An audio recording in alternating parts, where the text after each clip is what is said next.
C'était l'esprit des samouraïs. Aujourd'hui encore, le Japon conserve leurs souvenirs au cours de nombreuses fêtes et processions. Celle-ci a lieu chaque année à Nikko.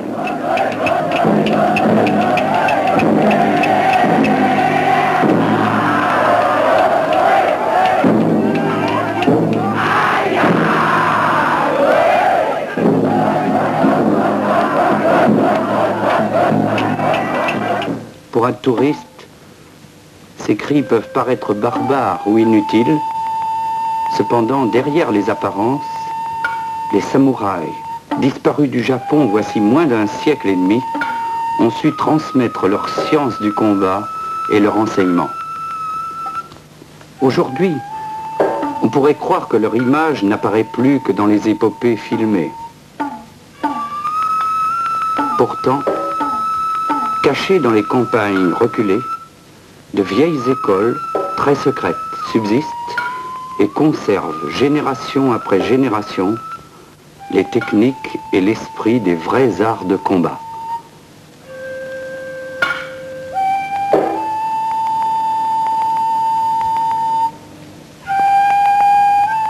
Nous avons pu pénétrer, souvent pour la première fois, dans ces écoles ou dojos. Quelle que soit la technique pratiquée, sabre, bâton, lance, arc, karaté, sumo, aïkido, tout cela n'a finalement qu'un seul but, former au-delà de ces techniques un homme total, maître de son esprit, de son corps et de son instinct. C'est quand il a atteint l'unité qu'il devient un vrai maître. De nos jours, chaque Japonais a pratiqué à l'école au moins l'un des arts martiaux. Nous sommes précisément dans l'une des plus étranges écoles du Japon, Maniwanem.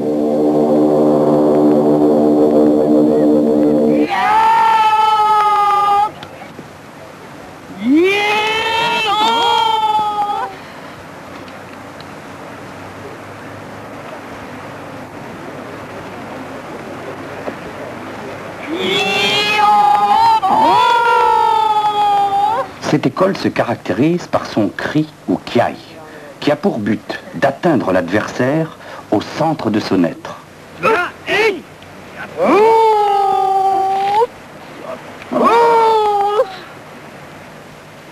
Le cri sort du ventre, nommé hara, car ici c'est le ventre qui est une des clés les plus importantes. Il est le siège des forces physiques et des forces psychiques. C'est de là que part le souffle.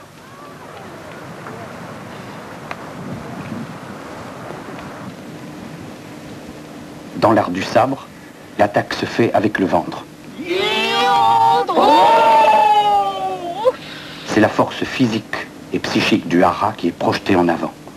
Les bras ne sont que les exécutants d'un mouvement qui part du centre de l'être.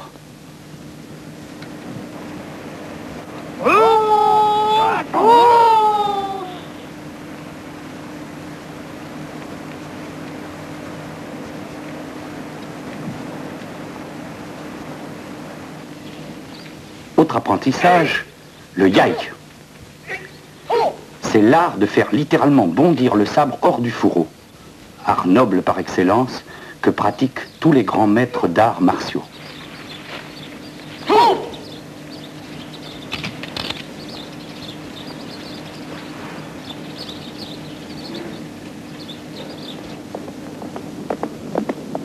Nous allons rencontrer Maître Otake, qui continue aujourd'hui l'enseignement d'un samouraï de génie, Isaza Yanao, qui au XVe siècle créa la première grande école de sabre du Japon, nommée le Katori Shinto.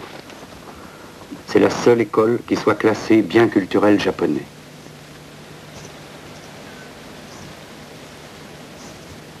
Pour Maître Otake, l'art guerrier n'est point l'art de la guerre, mais bien l'art de la paix intérieure. Il faut apprendre à gagner sans jamais se battre, dit-il. C'est la méditation qui peut donner une telle conscience. Ces signes sont ceux de la concentration. Ils ne sont enseignés qu'aux initiés. La concentration doit pouvoir s'acquérir instantanément et n'importe où, dit-il encore.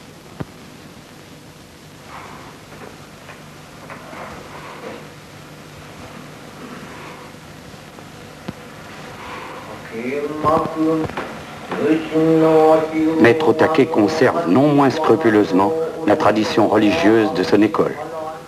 Tout entraînement est aussitôt précédé d'une visite au sanctuaire où il reçoit avec ses élèves la purification selon le rite religieux shinto.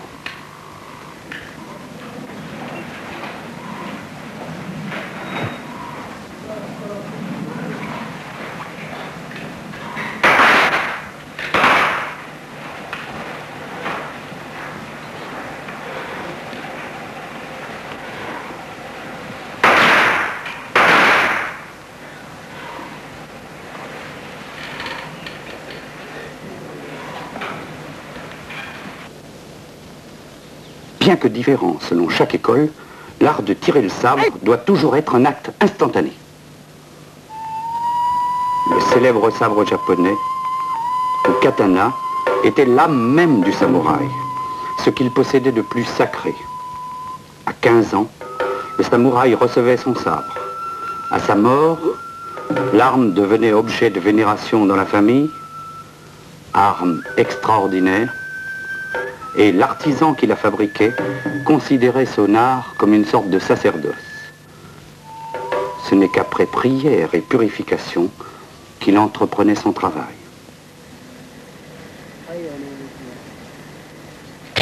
Ce geste sert à faire tomber les gouttes de sang avant de rengainer.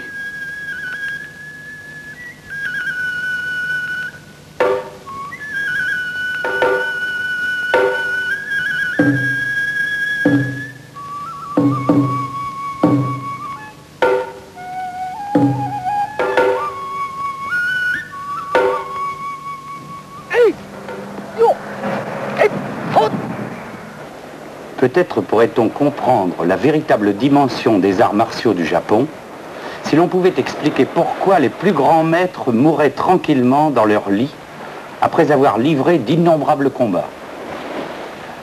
L'un des plus célèbres d'entre eux, Miyamoto Musashi, affronta au cours de plus de 60 combats de nombreux adversaires à la fois et décéda de mort naturelle. C'est pourquoi il était d'usage de dire au Japon que seul un lâche ou un grand maître avait le droit de mourir dans leur lit. L'explication de cette sorte d'invulnérabilité tient au développement d'un sixième sens ou pouvoir de pressentir une attaque. Pour un grand maître, l'adversaire est transparent. En état de défense, il sent instantanément d'où va partir le coup mortel. Sa riposte est foudroyante, en une fraction de seconde, l'adversaire est hors de combat.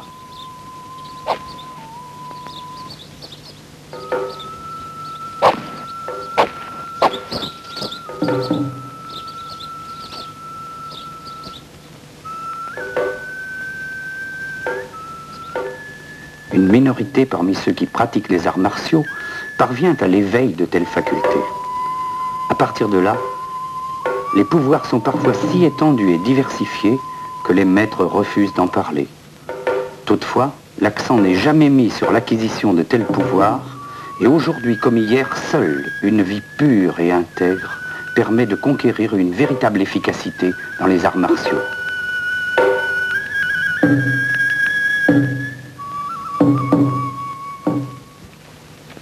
Pour parvenir à tirer le sabre d'un geste instantané, les samouraïs d'hier s'entraînaient à couper au vol les flèches tirées droit sur eux à quelques dizaines de mètres. C'est un entraînement qui s'est perpétué dans l'école de Maniwanen.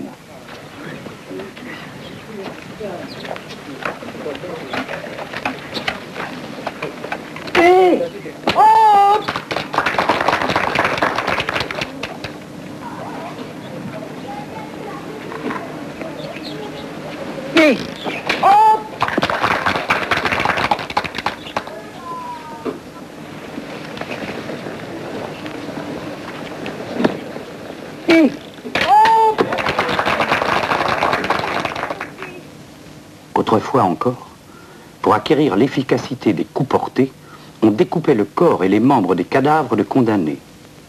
Aujourd'hui, maîtres et élèves s'exercent sur des bottes de paille humides ou des bambous.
Les samouraïs se faisaient face, tenant leur long sabre à deux mains, et souvent l'un des combattants périssait coupé en deux. Aujourd'hui, l'entraînement des maîtres se fait toujours visage nu, avec d'anciens sabres de combat aussi tranchants que des rasoirs.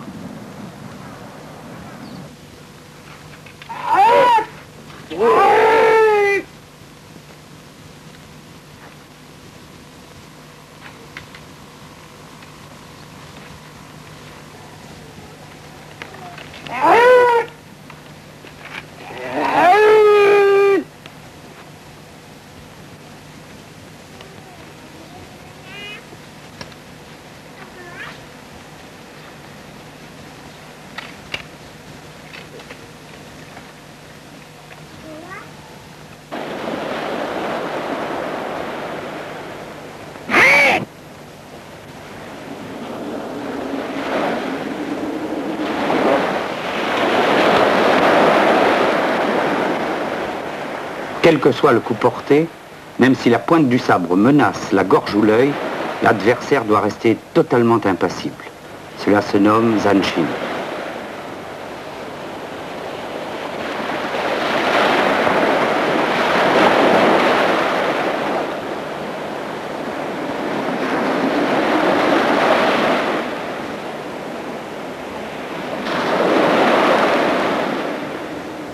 Seule une maîtrise parfaite permet d'arrêter le sabre exactement au moment où le coup deviendrait mortel.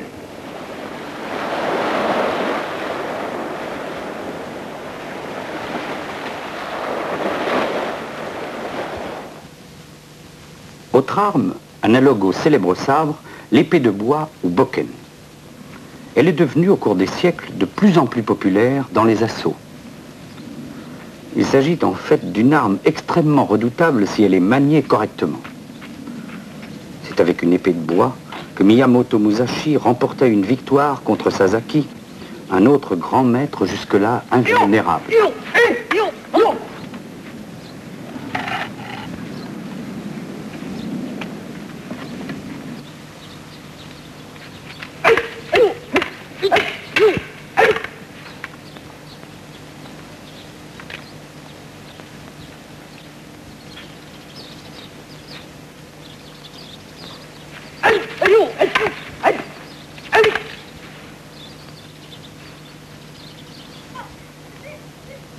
Mais ces épées de bois étant trop dangereuses, on les remplaça progressivement par des bâtons ronds.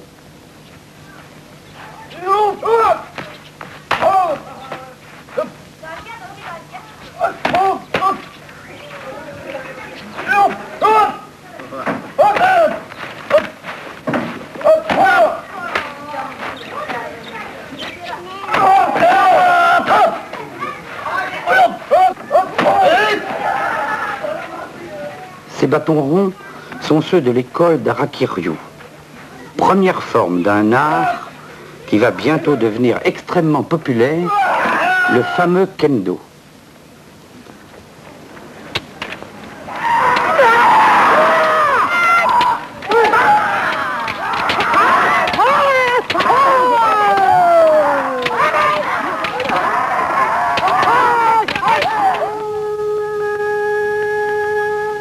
L'arme est ici formée par 3 lamelles de bambou reliées ensemble, nommées shinai. Une garde protège les mains recouvertes de gants épais. Un casque, la tête. Dans le kendo, toutes les règles concernant le combat au sabre subsistent et sont respectées. On dit que le shinai est revêtu de l'esprit du sabre. Cette école est celle du grand maître Takano de Kamakura. Les cris sont ici particulièrement impressionnants. Dans tous les arts martiaux, les cris visent tout autant à décontenancer l'adversaire qu'à exprimer la brusque libération de l'énergie.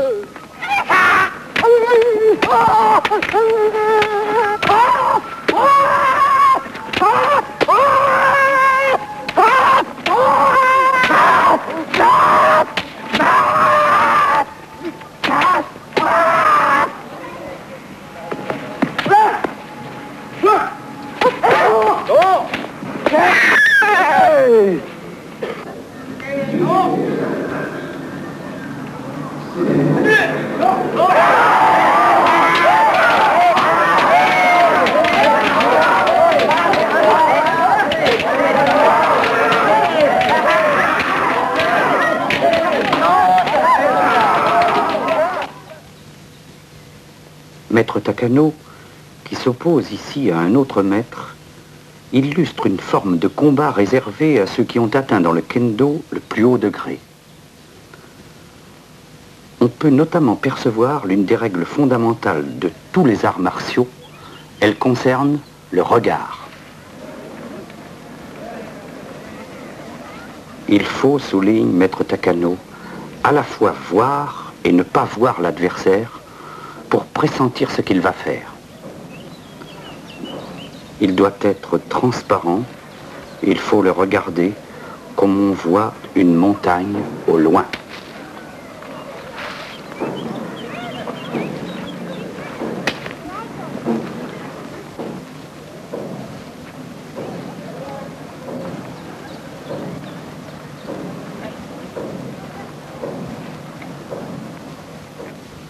Dès l'âge de 3 à 4 ans, garçons et filles peuvent apprendre le kendo.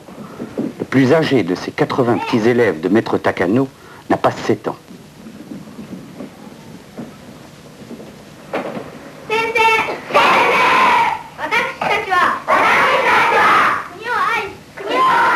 Saluez, maître, nous aimons notre pays. Nous respectons nos parents. Nous respectons le cérémonial de nos traditions. Nous respectons notre enseignement. Nous accomplissons nous-mêmes notre devoir. Nous respectons nos camarades. Nous jurons de nous créer un esprit et un corps sains.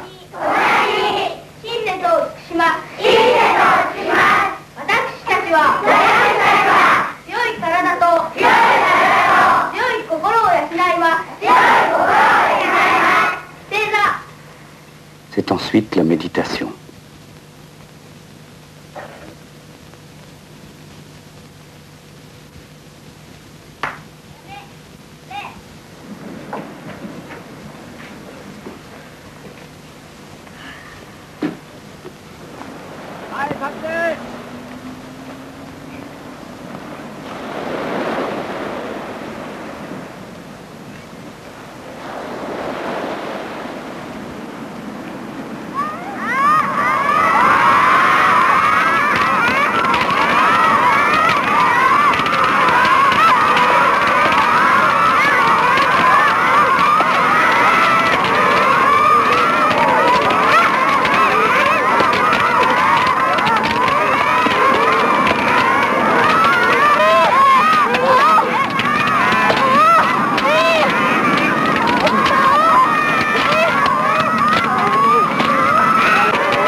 Les plus grands maîtres, ici Kamimoto Eishi, le plus grand maître du kendo au Japon, se font un devoir d'initier eux-mêmes les plus jeunes enfants.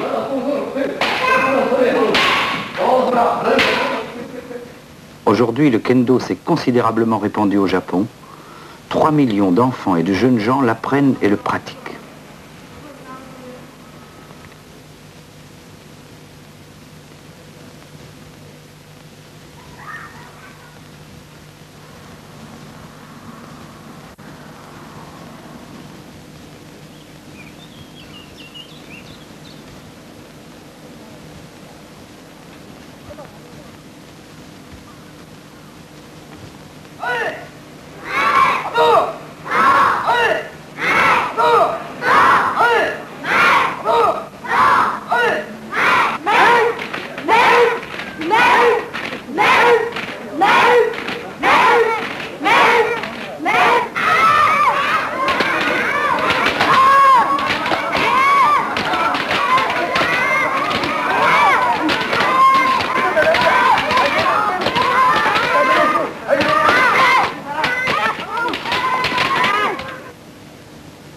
L'une des plus vieilles armes japonaises se nomme le naginata.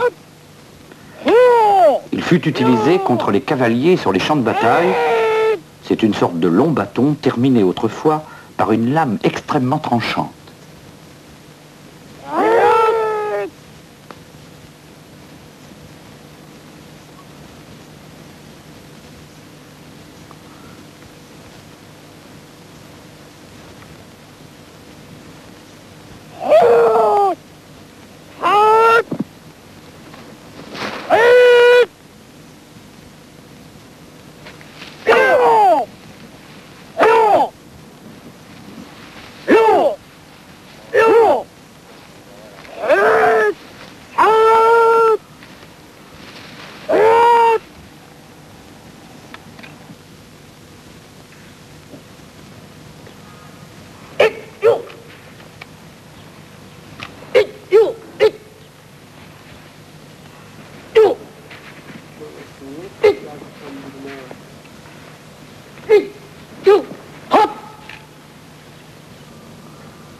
Le naginata a été adopté presque exclusivement par les femmes qui en ont fait un sport très pratiqué et très populaire.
L'apprentissage suppose 3 ou 4 années d'entraînement indispensables aux techniques de base.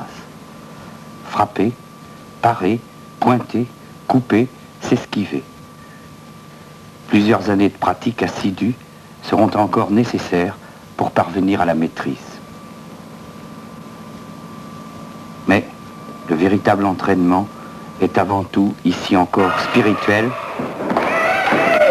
Et 12 000 femmes environ pratiquent le naginata au Japon.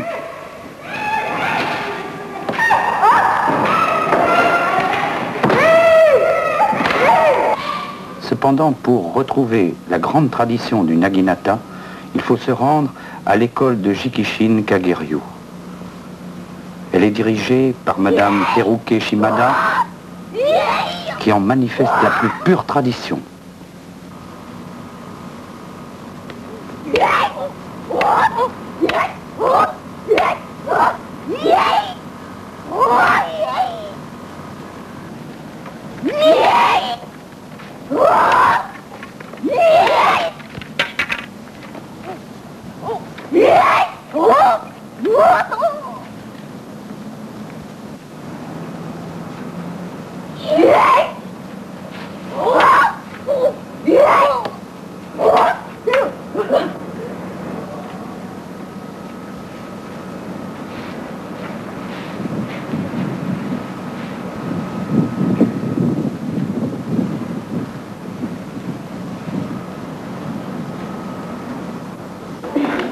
Dans les temples, parfois, se déroulent aussi des cérémonies laïques ou sortes de tournois de naginata ou de kendo.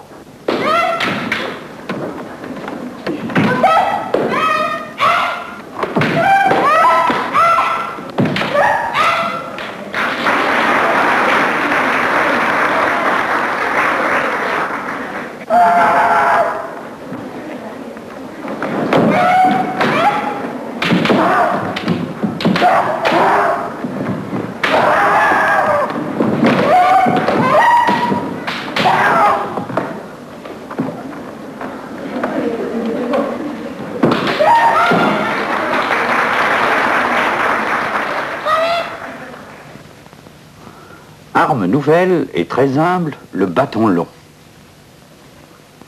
L'école du Katori l'a élevé à la dignité d'un vrai art de combat. Les moines guerriers du XVIe siècle en firent leur arme préférée.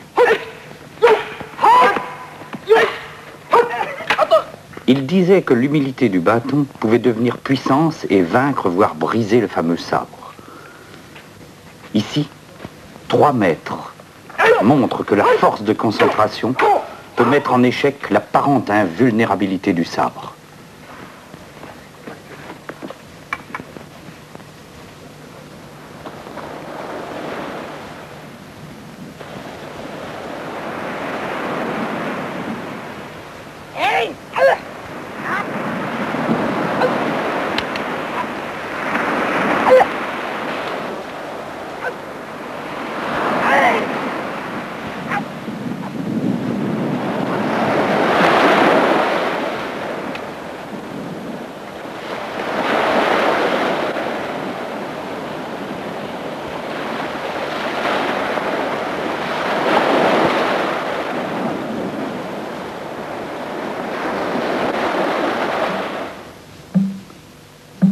Le sumo, ou lutte à main nue, est le plus traditionnel des arts martiaux japonais.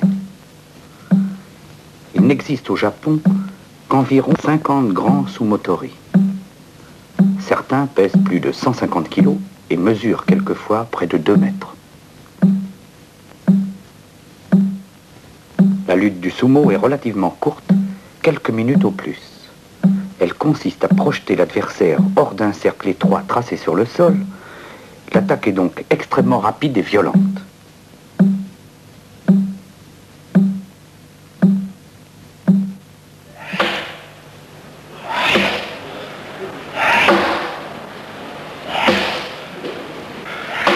Les lutteurs s'observent, l'un en face de l'autre.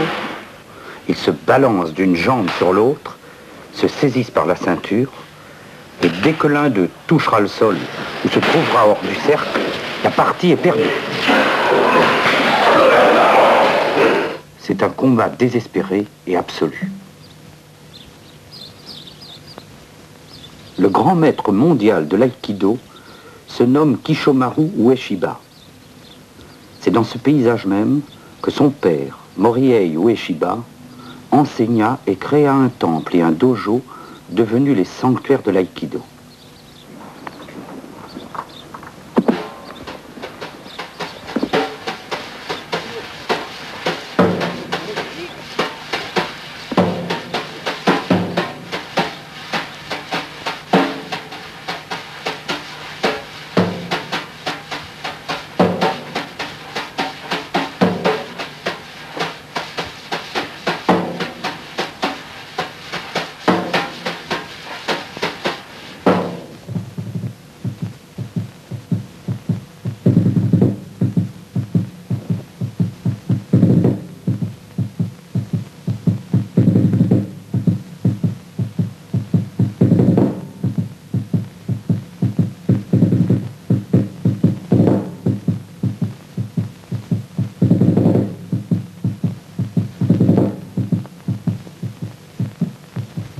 Nous entrons dans le temple avec lui, puisqu'une fois par mois, le maître Ueshiba vient dans ce dojo d'Iwama honorer la mémoire de son père selon les rites de la religion Shinto.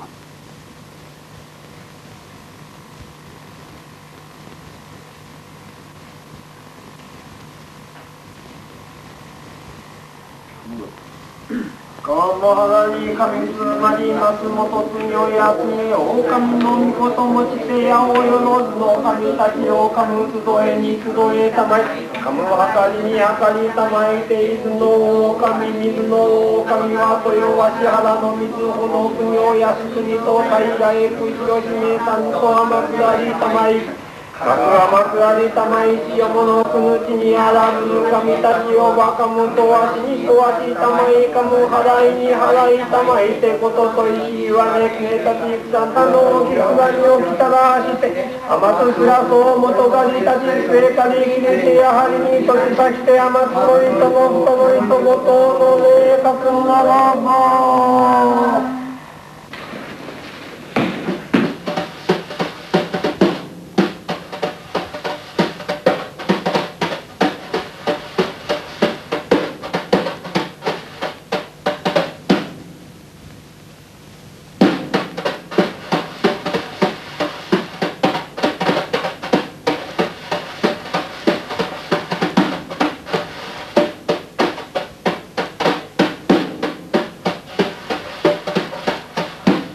La souplesse coulante de l'aïkido, le maintien d'un centre stable, l'art d'utiliser l'énergie de l'adversaire, celui de ne jamais perdre son centre de gravité, toutes ces règles ne seront honorées que grâce à une profonde unité. Cette unité, on l'appelle musique ou souffle. Et le maître dit que le souffle n'est autre que celui de l'univers. Comme son père, Maître Ueshiba a appris à projeter des adversaires sans même les toucher. Et comme lui, il perçoit les intentions et la présence de personnes situées hors du champ de perception des 5 sens. L'aïkido est par excellence l'art de maîtriser le corps et toutes les formes de la vie par l'esprit. Le maître Ueshiba pousse jusqu'à la maîtrise l'art d'obéir aux lois mêmes du cercle.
Au contraire, Maître Yamaguchi, que voici, pratique un aïkido plus dur.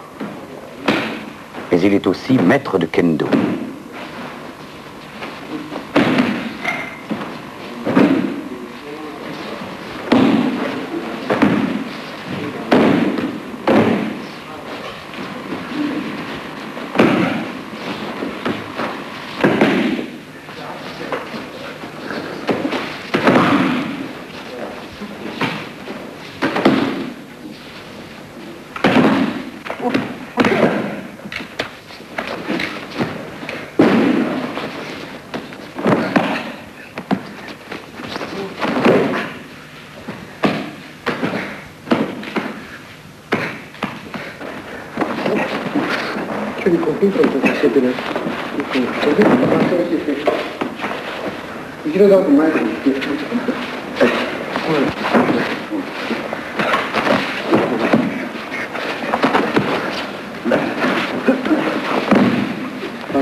contemplons une dernière fois l'art si harmonieux de Maître Ueshiba.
De combat, redoutable elle aussi, le kusarigama.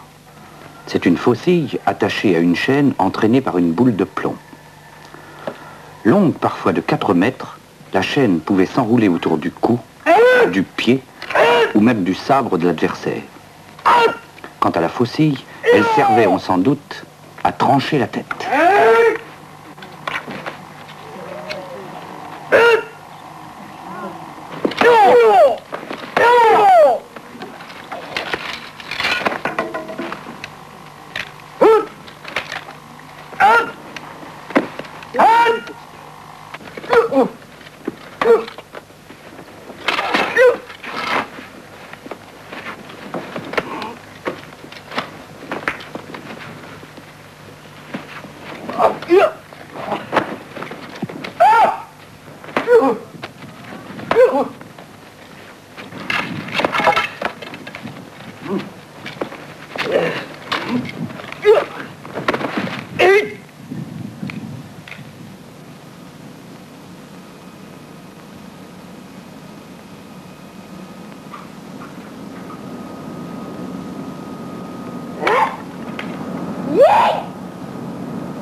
Pendant 300 ans, dans l'île d'Okinawa, les rois interdirent toutes les armes.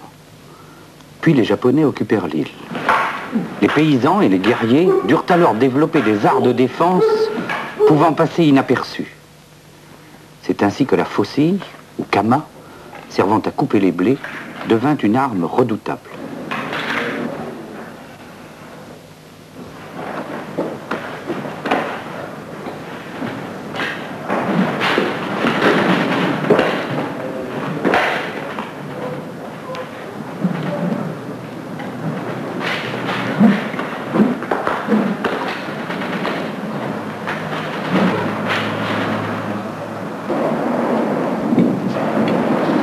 Autre arme traditionnelle d'Okinawa, le sai, ou sorte d'épieu de fer, dont la garde est protégée par 2 crochets de fer. Les policiers paraient les attaques du sabre et saisissaient la lame dans ce crochet. Il était relativement facile de désarmer l'adversaire, voire de briser la lame.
Nouveaux outils agraires transformés en armes, le tomfa, bâton servant à écorcer le riz.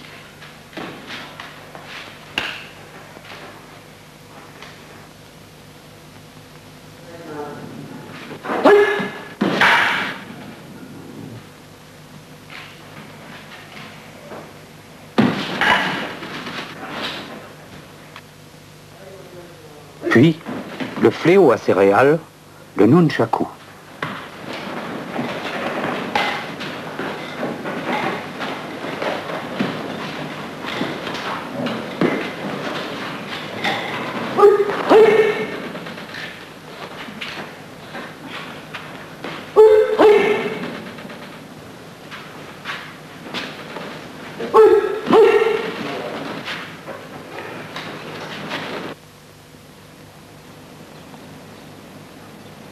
C'est encore dans cette île d'Okinawa que se développa l'art des mains vides, ou karaté.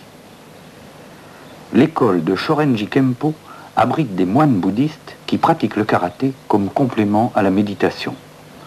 Leur technique englobe non seulement les points, mais les sauts et les projections.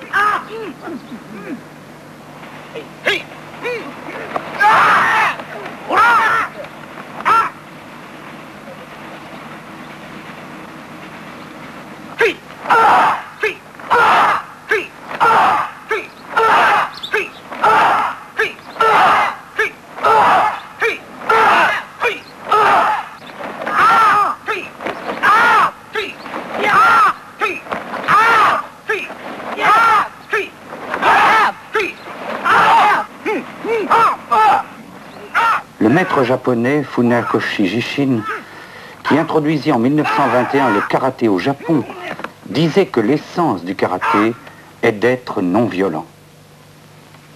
C'est pourquoi le maître Shiokawa, qui gouverne plus de 3000 élèves, enseigne avant tout l'art de la concentration et de la respiration. Cette forme de respiration, dite ibuki, permet notamment de ne pas sentir la douleur, de rester insensible, quoi qu'il arrive. Là encore, tout est centré sur la maîtrise du ventre.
Les samouraïs archers furent de tout temps célèbres pour leur habileté consommée. La tradition japonaise a bien entendu conservé cette forme d'art sous le nom de yabusame, ou tir à l'arc à cheval. Ici, tout l'art est dans le souffle. Synchroniser le souffle et le tir, le rapide et l'immobile, c'est, dit-on, le secret du but.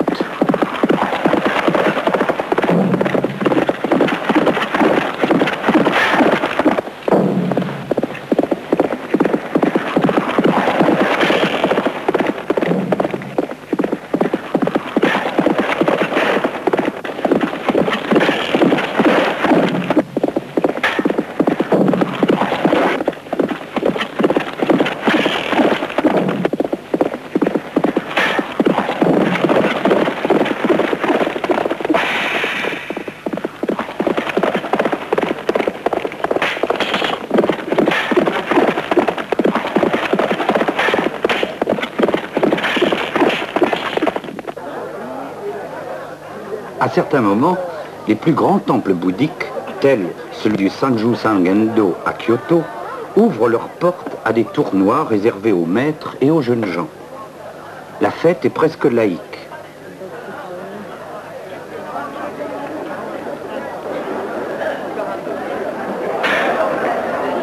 Les grands maîtres d'autrefois parvenaient à des tirs de presque 800 mètres.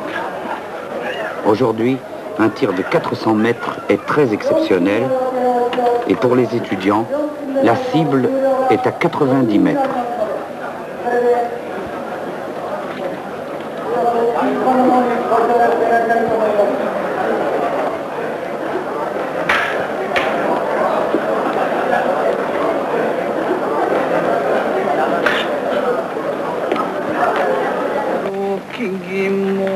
En fait, l'art du tir à l'arc est aussi une expression religieuse. La religion shinto célèbre l'esprit de la flèche, seul capable de traverser le monde, de percer le cœur du cosmos et de le lier visible et invisible. やそうか日はあれども今日の行く日のたる日のおよき日を選び定めておほまえに弓道本田流の室人たち亀岡師範を頭として使い祀る名言人図を両引き目ののりを使い祀りて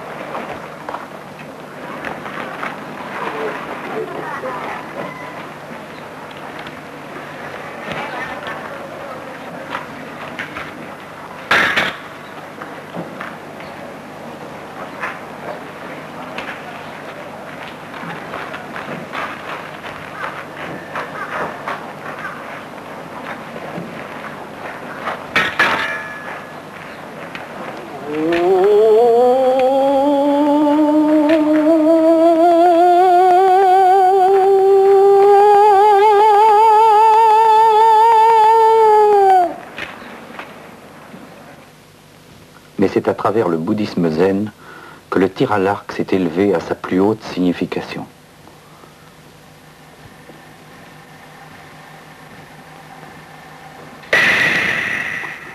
Pour le maître Suhara, l'un des supérieurs du grand temple zen Engakuji, le tir à l'arc, la méditation et la vie intérieure ne sont jamais séparés.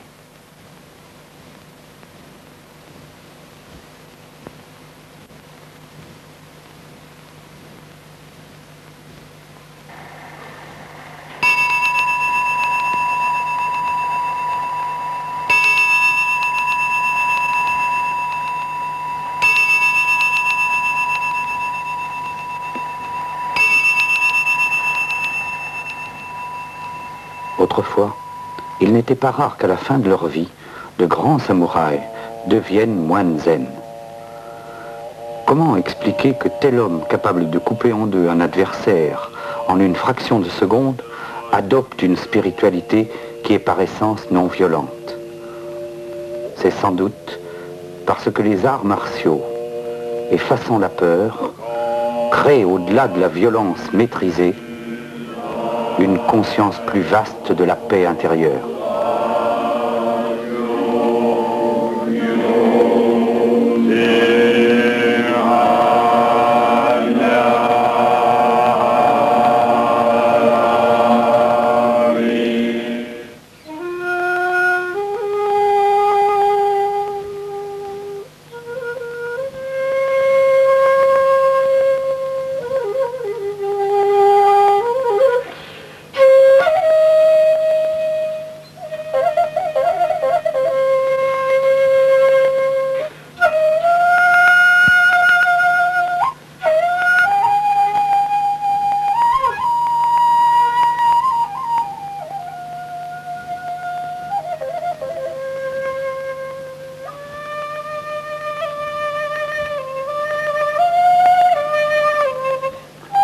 Le maître Suhara, comme tous les grands maîtres du tir à l'arc, n'explique jamais ce qu'il sait.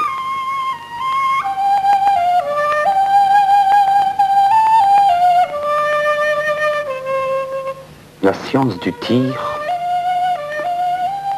c'est avant tout la pratique du tir.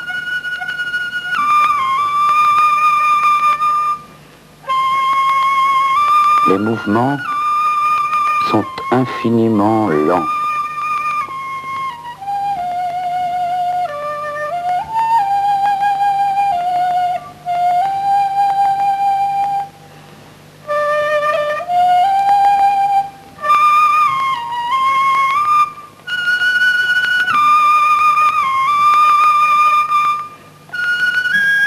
C'est le point de concentration qui doit lâcher la flèche.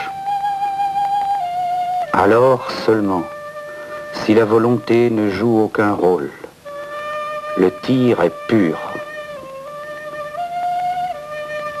Pour le véritable initié, le but est toujours secondaire. La flèche quitte l'arc comme un enfant laisse tomber quelque chose de ses doigts, avec innocence et oubli. C'est ce qui tire en l'homme qui est seul important.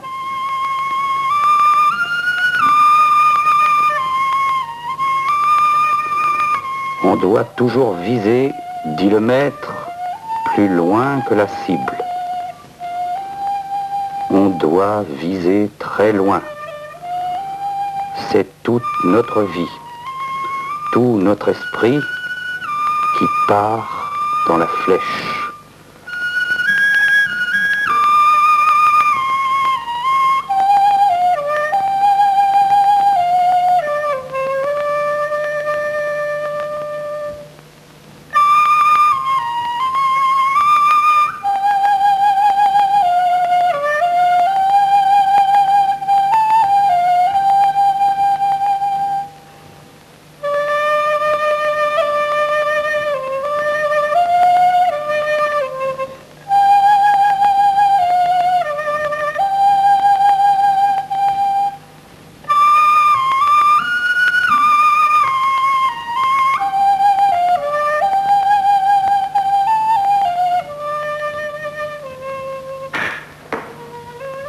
Et lorsqu'on a tiré, ce n'est jamais fini.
Et lorsqu'on a tiré, ce n'est jamais fini. Ainsi parlait le maître Hanzawa, qui fut le plus vénéré et le plus grand. Il vient de mourir à l'âge de 83 ans.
visait pas le but. Toutes facultés unifiées, il est à jamais et la flèche et le but.